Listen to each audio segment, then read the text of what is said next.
ajouter. Maintenant, je vais parler du Sénat et de sa figure de proue. On va parler du Sénat et sa figure de proue, notamment l'insubmersible, c'est comme ça qu'il faut l'appeler, l'insubmersible Barry Moussa Barké. On va parler du Sénat et de l'insubmersible Barry Moussa Barké.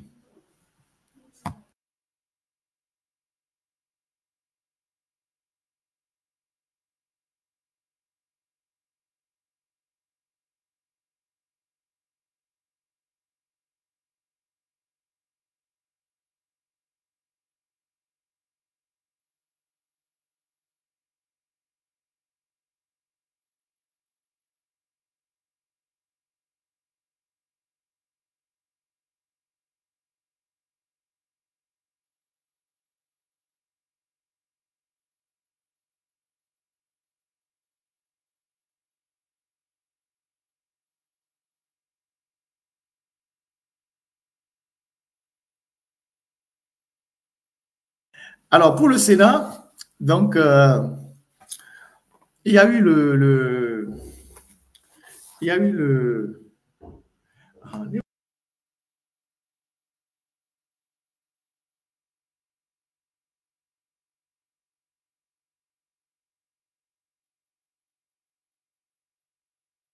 Alors, pour le Sénat, vous êtes tous au courant que nos fameux sénateurs, ce que j'appelle les gens qui sont à la maison de retraite, c'est des gens que Faure Gnassingbé a désignés, qui sont à la maison de retraite, tranquilles, qui vont bouffer l'argent du Togo et qui vont se faire payer tranquillement pendant que nous n'avons pas d'hôpitaux, pendant qu'on n'a pas de plateau technique relevé, pendant qu'on n'a pas de bourse pour les étudiants, on n'a pas de bourse pour les élèves, on a les écoles qui sont décoiffées par je sais pas comment dire ça, par les intempéries. Je voudrais demander à la technique de passer l'école primaire de la résidence à Tablibo. C'est une école primaire dont les toits ont été décoiffés cette semaine par les premières pluies qui sont tombées dans la partie méridionale du Togo. Il faut passer cette image-là avant. Voilà, il faut passer cette image-là avant la photo de Barry Moussa Barké. Et donc, cette école qui est totalement décoiffée, on n'a pas l'argent pour réparer les écoles, pour équiper les lycées scientifiques de laboratoire, pour équiper l'université de laboratoire. Mais on a de l'argent pour payer des sénateurs, des vieux qui ont eu toute leur carrière dans le régime, qui devaient normalement être à la retraite, se reposer tranquillement. On leur crée une maison de retraite et on essaie de les parquer là-bas pour qu'il y ait moins de bourdonnement. Vous savez, dans le système de la mafia, les gens se tiennent jusqu'à mort. Voilà, ça c'est une école à Tablibo, l'école primaire de la résidence à Tablibo, dont le toit a été décoiffé par un vent violent cette semaine. Nous sommes à Tablibo, école primaire de la résidence à Tablibo. Nous sommes dans une zone minière. On a au moins ici 3 ou 4 entreprises qui exploitent les mines dans ces localités-là. Voilà les écoles qui ont été décoiffées par un vent violent cette semaine à Tablibo. Et voilà dans quelles conditions on attend. Là maintenant, on attend qu'on cherche les moyens pour aller acheter des tôles pour refaire les écoles. Et pendant ce temps, on a de l'argent pour entretenir des vieux pépés et des vieilles mémés, ou je ne sais pas comment on les appelait, qui ont passé toute leur vie à faire des dégâts économiques, à être impliqués dans les dossiers de corruption, à voler de l'argent, à détourner des milliards. Et ces gens-là, on va les parquer dans une maison de retraite qu'on appelle le Sénat, et tout le monde est tout souri. Et ça, c'est le Togo, ça. Ça, c'est à Tablibo. À Tablibo, on a au moins 3 usines de cimenterie. L'école n'est même pas clôturée, les travaux ont été mal faits. Et première pluie, premier vent, tout est parti en fumée. Et voilà le Togo profond qu'on ne montre pas souvent. Et quand vous montrez ça, on dit, ah voilà, il ne faut pas montrer ces endroits-là. Et ça s'est passé cette semaine. Hein. Ça s'est passé il y a 2 ou 3 jours à l'école primaire de la résidence à Tablibo. C'est comme ça que l'école s'appelle. L'école primaire de la résidence à Tablibo. À 75 km de Lomé, comme quelqu'un le dit dans les commentaires. Je ne pense même pas qu'on est à 75 km de Lomé. Voilà. Voilà dans les conditions dans lesquelles nos enfants étudient. Et voilà. Donc, merci à la technique. Vous pouvez enlever la vidéo. Et je vais poursuivre mon allocution. Donc, voilà. Donc finalement, on a eu un bureau de Sénat composé d'individus dont on peut facilement faire le portrait. Mais celui qui nous intéresse le plus dans cette histoire-là, je lui avais déjà consacré un live, c'est Barry Moussa Barké, l'insubmersible Barry Moussa Barké, l'homme qui a été cité dans tous les scandales financiers au Togo, depuis la nuit des temps jusqu'à ce jour, et qui n'a jamais été inquiété. En fait, avec celui qui a été enterré il y a quelques jours là, ce sont les disques durs en matière de magouille, de fraude, de corruption, de détournement de milliards. Ce sont les vrais dépositaires de secrets des Gnassingbé. Donc les Gnassingbé ne peuvent jamais se séparer de ces gens-là. Et autant avec le père que le fils, il y a eu énormément de choses qui ont été faites ensemble qui font que Fort Gnassingbé ne peut jamais se séparer de quelqu'un comme Barry Moussa Barké parce qu'il a besoin de les tenir jusqu'au bout. Il sait que ce sont des gens qui sont assez âgés et qui, par la sélection naturelle, vont partir peut-être bientôt ou bien pas très longtemps. Donc, il a besoin de les garder jusqu'à ce qu'ils nous partent dans la tombe avec tous les secrets de la République.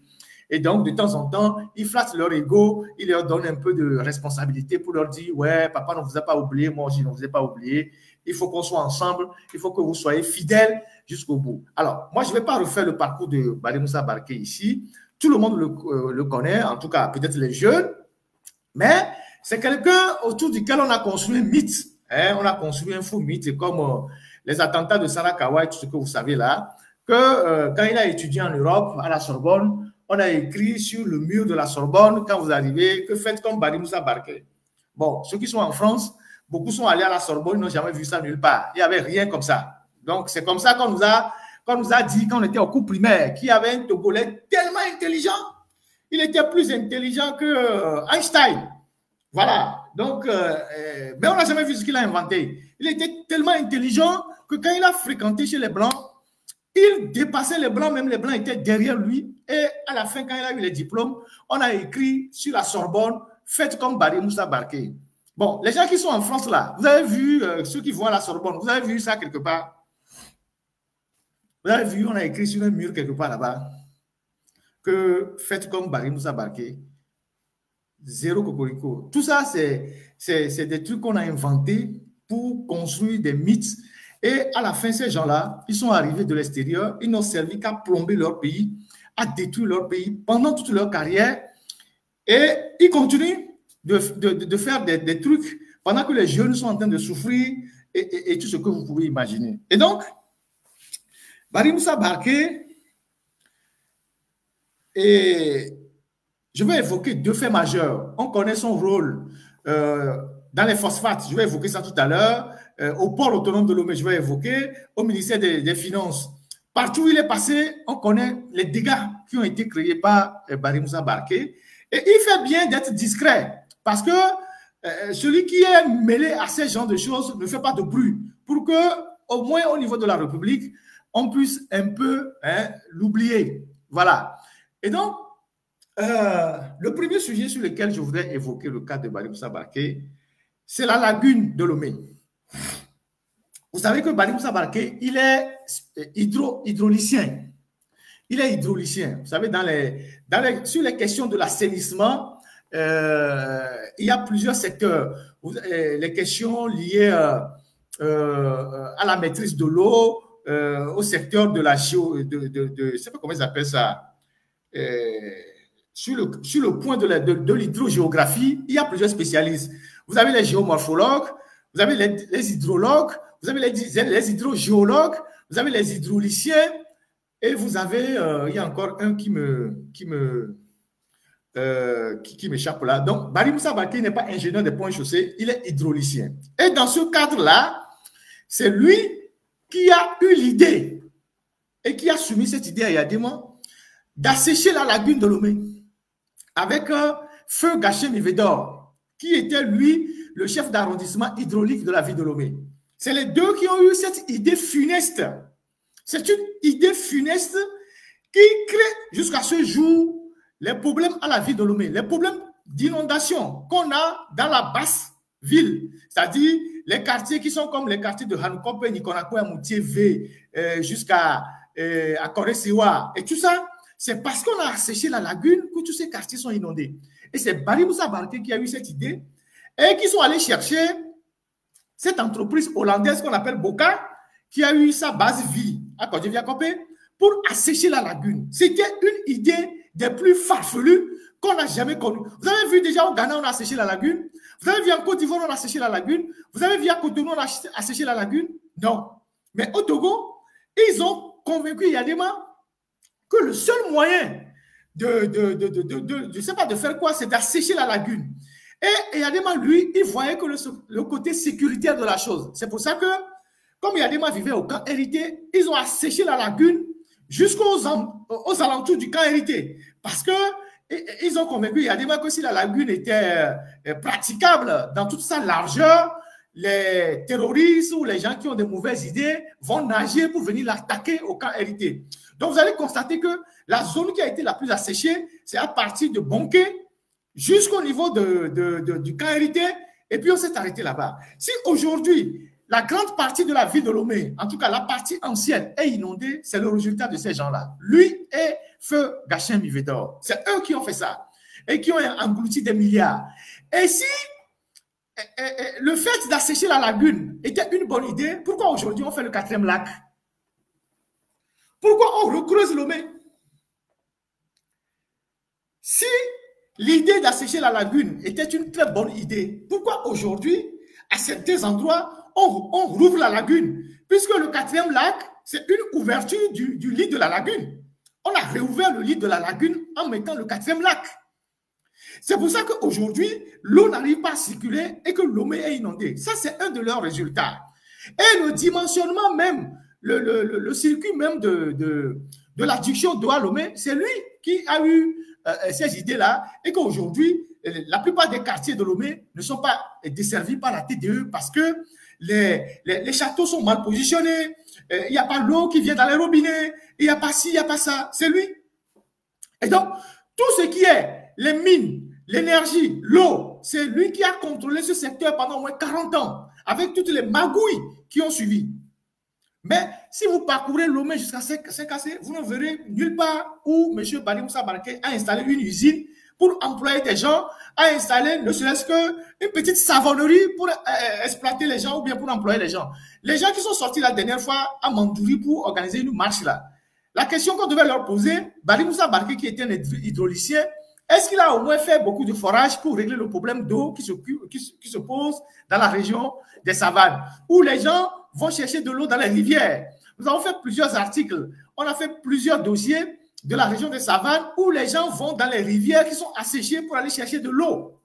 Et pourtant, lui, c'est un hydraulicien. Il devait avoir la solution. Voilà. Donc, il y a ça, il y a ce dossier-là, mais il y a aussi le dossier de la privatisation de l'IFG, de l'OTP à l'IFG.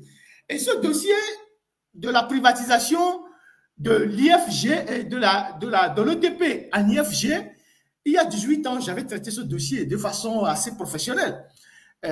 C'était le temps où il n'y avait pas encore, je ne sais pas s'il y avait déjà Facebook, mais il n'y avait pas les réseaux sociaux dont les gens ne s'informaient pas. Parce que j'avais réussi à mettre la main sur l'audit. Je ne sais même plus où je l'ai gardé, dans mes déboires, je ne sais pas où je l'ai gardé. J'avais mis la main sur l'audit de l'IFG.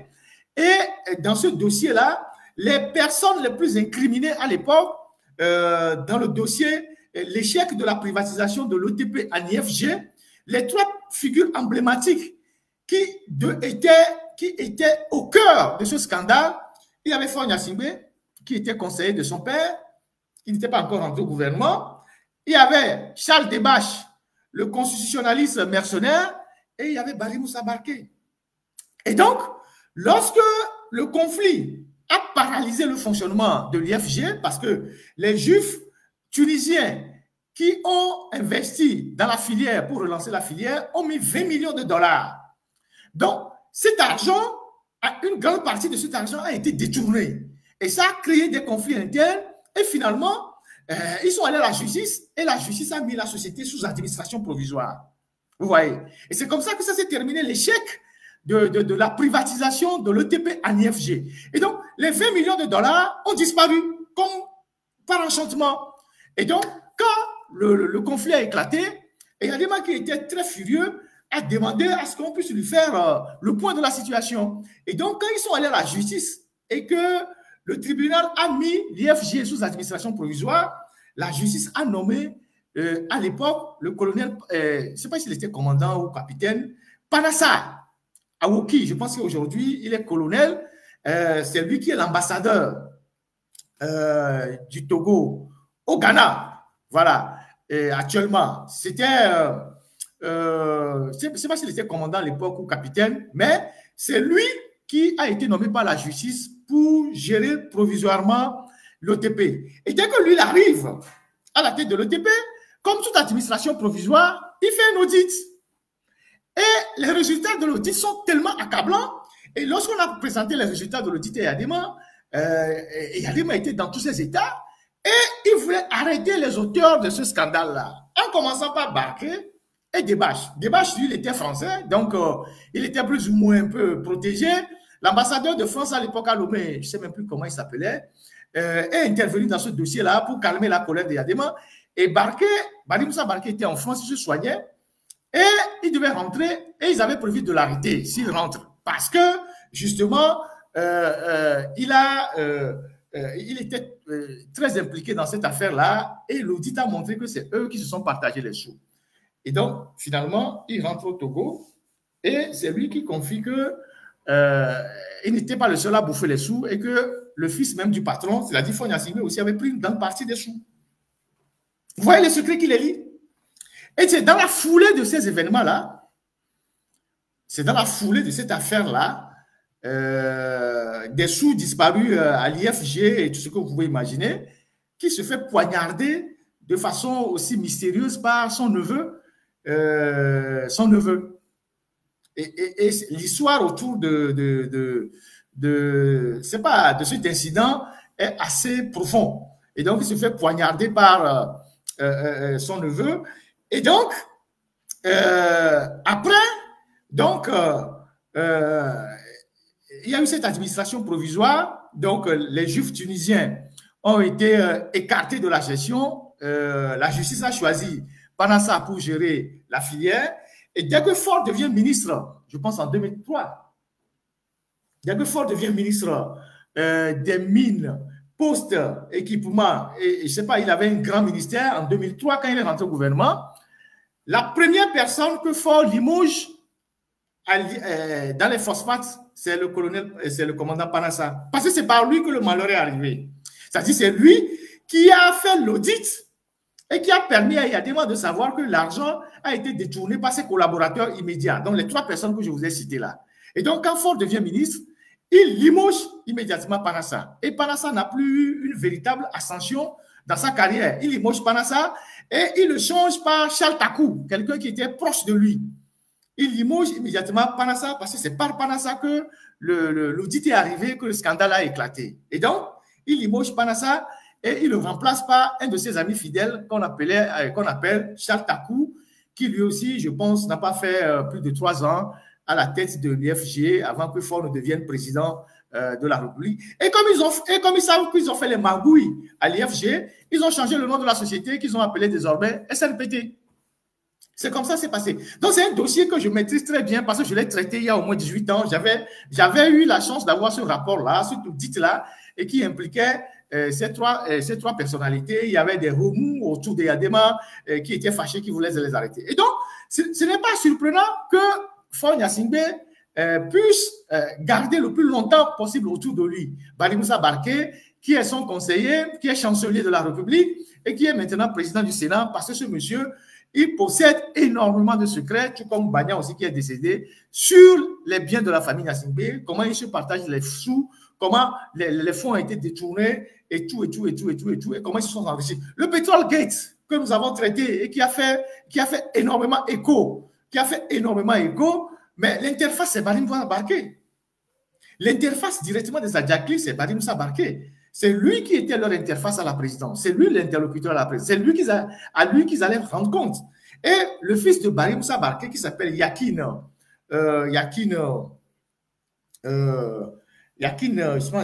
Barké, son fils est dans le CSFPPP. C'est-à-dire la structure qui s'occupe de l'importation du pétrole, du carburant au Togo. Le fils du Barké était aussi membre de cette commission-là. Je ne sais pas si il est toujours, mais il était dedans et veillait sur les intérêts de son papa. Voilà comment ça s'est passé. Donc, c'est ces gens-là.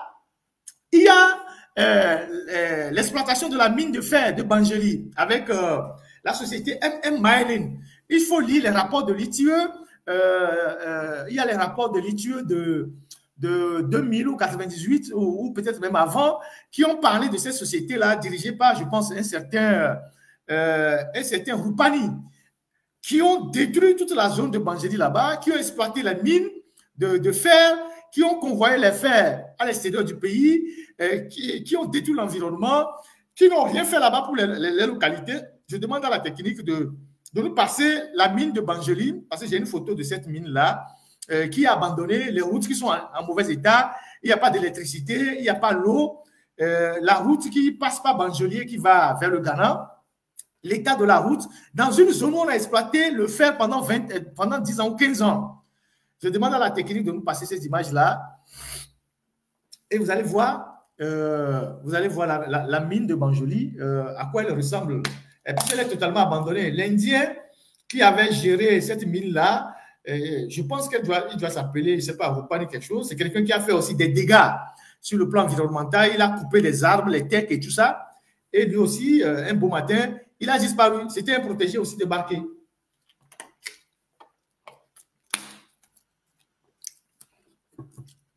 Est-ce qu'on peut avoir les images de la mine de Excusez-nous du nouveau format, hein, ça nous permet de vous montrer les choses avec immédiatement, de vous montrer les choses, de projeter des images pour vous dire, voilà de quoi on parle, voilà ce que cette zone est devenue, et voilà.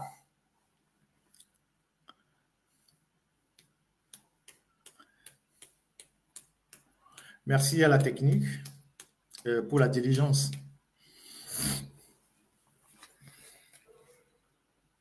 Les images sont en téléchargement.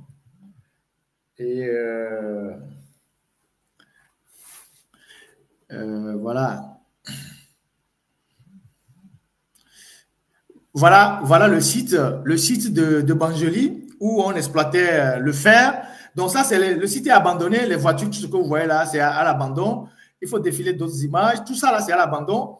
Et cette mine a exploité pendant plus d'une dizaine d'années et par ce réseau mafieux là, qui avait des liens très, très, très étroits avec le conseiller à la présidence, M. Bari Moussa Barké. Vous ne pouvez rien faire au Togo dans le domaine des mines sans passer par Barké. C'était lui. Et lui, il est en fait le relais. C'est la dernière personne que vous voyez avant les Gnassingbé, parce que c'est Fort qui est derrière, mais c'est lui que vous voyez. Donc, c'est eux qui gèrent. C'est eux qui décident qui doit avoir tel permis, qui ne doit pas l'avoir. C'est d'ailleurs la raison pour laquelle vous allez voir que dans le domaine des mines et de l'énergie, la plupart des gens qu'on a positionnés pendant longtemps sont des gens de la localité de Barké. Les Damipi, les Bengbertal, tous ces gens-là, c'est eux qui les positionnaient autant à l'énergie et aux mines pour contrôler le secteur. Donc, il y a d'autres photos qu'il faut que la technique passe. Il faut zapper cette première photo-là. Vous passez les autres photos.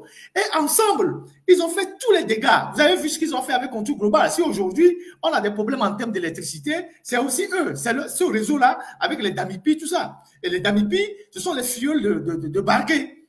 Ce sont les filleuls de Barké.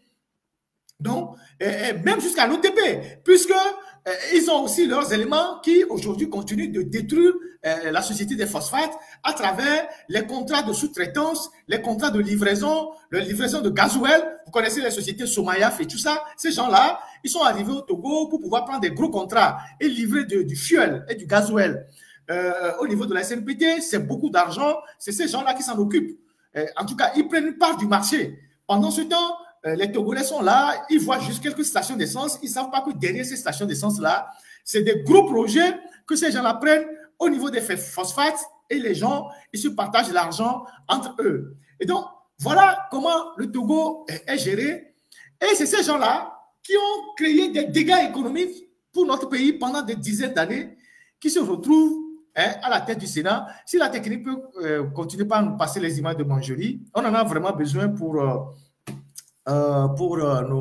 ceux qui nous suivent actuellement, les images de Manjeri.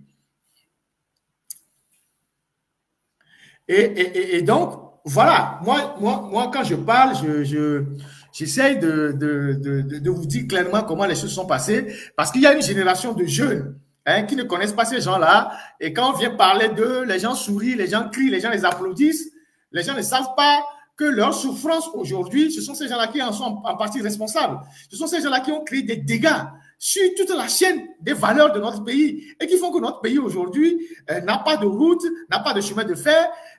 Par exemple, voilà aussi une partie du site de la mine. Voilà, il faut défiler les photos, il faut les défiler tous rapidement. Il y a une route qui est totalement en état de dégradation là-bas. Le goudron a disparu par endroits, et alors que c'est une route qui traverse la zone. L'usine est au bord du goudron et la route là va vers le Ghana. Et quand vous rentrez dans le Ghana, vous voyez que les Ghanéens ont fait une très bonne route jusqu'à la frontière du Togo. Mais quand vous arrivez au Togo, vous avez une route qui est à certains endroits, le goudron n'existe plus. À d'autres endroits, quand le goudron existe, c'est juste des petites couches de goudron. Et puis, ben voilà. Donc, les usagers souffrent énormément. Et voilà la réalité. Donc, ce sont ces gens-là qu'on prend aujourd'hui pour nommer sénateur. Et les gens applaudissent ça. C'est-à-dire, les Togolais ont maintenant... Les Togolais ont maintenant le génie d'applaudir les voleurs et d'insulter les gens vertueux. C'est ce que les Togolais font aujourd'hui. En tout cas, certains Togolais. Peut-être parce qu'ils attendent des petits intérêts. Ils applaudissent les bandits, des gens qui ont mis à genoux l'économie de tout un pays, qui ont compromis des générations, qui se sont amassés beaucoup d'argent sans investir un seul franc au Togo, dans aucun secteur, même pas dans leur localité. Les gens viennent les applaudir. Voilà la route. Voilà la route de Manjeri. Ça, c'est la partie qui est la plus praticable, ça. Ailleurs, la route même n'existe pas. Donc, vous voyez l'épaisseur de ce goudron-là. Je ne sais pas si ça fait combien de centimètres. Vous voyez la route. Vous voyez l'épaisseur de ce goudron-là. Et la route passe devant la mine. Et la route là, la route que vous voyez là, c'est le seul endroit où elle est présentable. Quand vous avancez un peu, il n'y a même plus de goudron. Mais quand vous arrivez à la frontière du Ghana, parce que c'est une route qui conduit au Ghana, les Ghanéens ont bitumé la route. Une route de qualité pour arriver jusqu'à la frontière du Togo. Et quand vous rentrez au Togo, vous passez sur une piste carrosseuse et vous arrivez vers l'usine. C'est ce que vous trouvez comme route. C'est ça, le Togo profond. Parfois, dans certaines localités, sinon la plupart. C'est vrai que la nationale numéro 1, à certains endroits, on a essayé de bitumer un peu, de tenir, mais voilà la route. Ça, c'est une route bitumée, ça. Même dans des villages, dans certains pays, on ne fait pas ça. Ça, c'est une route bitumée. Ça, c'est au Togo. Dans une zone minière, nous sommes à Banjoli. Dans une zone minière, on est à Banjoli. Vous voyez ça? Il n'y a pas d'eau potable, il n'y a pas de forage, il n'y a pas d'électricité. La route, c'est ça. Il n'y a pas de centre de santé adapté. Voilà ce que les gens vivent. Voilà dans quelles conditions les gens vivent. Voilà ce qui se passe. Au moins, quand on exploitait la mine, les gens auraient pu profiter de la mine pour goudronner et construire des infrastructures sociales. C'est la raison pour laquelle je dis, nous devons être très durs, très fermes et rigoureux envers ceux qui volent nos richesses. Parce que les mines sont épuisables. Maintenant qu'ils n'arrivent plus à exploiter la mine de Banjeri, ils ont plié bagage. Ils ont laissé le village aux villageois. les villageois n'ont plus rien. Ils ont plié bagage, ils sont partis. Si c'est le minerai qui est fini, c'est que le village ne bénéficiera plus de rien. Pendant qu'on exploitait la mine, on aurait pu doter le village d'infrastructures, donner des bourses aux enfants de la localité, construire des hôpitaux, des écoles modernes, faire amener de l'eau, l'électricité, de telle sorte que le jour où la mine disparaît, où la mine s'épuise, au moins le village ou la localité a gagné quelque chose. C'est ce que nous dénonçons dans la zone des phosphates, c'est ce que nous dénonçons dans la zone du clinker à Tablibo, ou vers, je ne sais pas, le moyen mono avec les gens de Simfaso. C'est ce que nous dénonçons. Parce que ce sont des richesses épuisables. Les mines vont s'épuiser. Mais pendant qu'on exploite les mines, si on n'investit pas dans les localités, mais quand la mine va s'épuiser, les gens vont partir. Les gens vont partir. En Europe, les villes qui se sont développées, ce sont des villes minières. Quand vous prenez Londres, par exemple, vous remarquez qu'à Londres, il y a plusieurs équipes de première division. La plupart des équipes, la plupart de ces équipes à Londres sont de l'héritage des zones minières, des industries et parfois des universités qui sont installées à Londres. C'est pour ça qu'ils ont plusieurs équipes de première division. Donc, quand il y a une mine quelque part, on profite pour développer la localité, construire des hôtels ou des auberges pour abriter les ouvriers, tracer les routes, faire un plan d'assainissement, construire les écoles, construire les hôpitaux ou les centres de santé équipés et donner des bourses aux enfants de la localité parce que c'est ce que leur terre donne aux investisseurs. Mais aujourd'hui, la mine de Banjoli est fermée. Elle a été exploitée pendant une dizaine d'années par Barké et ses amis. Tapez la société MM Mine. Ce sont les amis de Barké. C'est lui qui était le cerveau de cette histoire-là.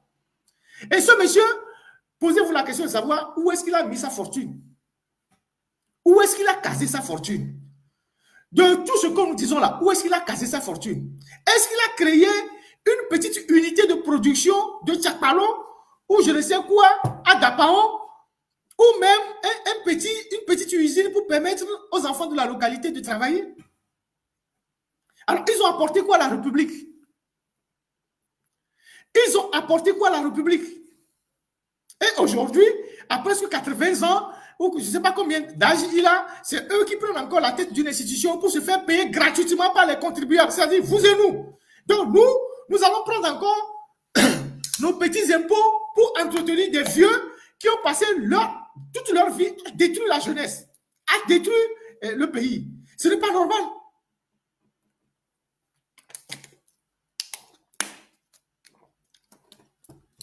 Donc voilà ce qu'ils ont fait de Banjoli.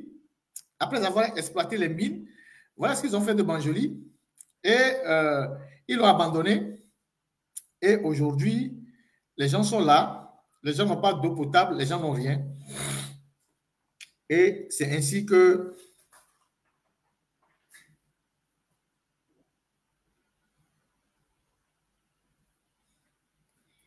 voilà. Donc, voilà comment les choses se passent dans notre pays. Et oui, quelqu'un me dit il y a plusieurs écoles qui sont fermées, le lycée d'Agbalpedo, le CG de Nikonakwe, les PP Sokalegba, tout ça c'est fermé. Voilà. Le Togo n'a même plus d'argent pour entretenir les écoles. Et donc, on ferme les écoles qui sont des écoles emblématiques. Voilà. Donc, voilà. Donc, voilà ce que j'ai voulu dire sur ces gens-là qu'on a mis à la tête du Sénat. Ne leur donnez pas, comment on dit ça, la communion sans confession. C'est des gens, il faut vous replonger dans leur histoire, dans leur passé, replonger dans les postes de responsabilité qu'ils ont occupés, comment ils ont créé des dégâts dans ce pays et avoir votre propre opinion, au lieu de suivre les gens qui les applaudissent pour dire oui, voilà. C'est des gens qui ont créé pas mal de dégâts pour notre pays. Donc, voilà.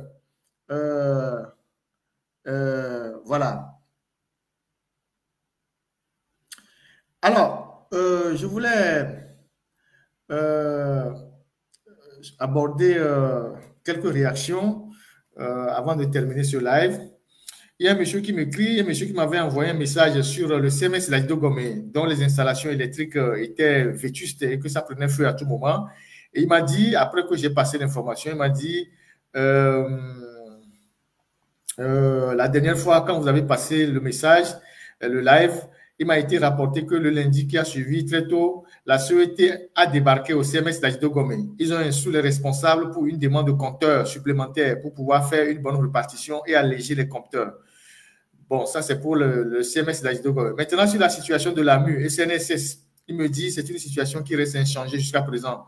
Nous avons l'impression que l'AMU CNSS a un partenariat avec des pharmacies privées, comme ils savent si bien le faire, percevra des ristournes sur le service rendu. Sinon, c'est inadmissible qu'une institution de l'État favorise les privés au détriment des autres institutions de l'État.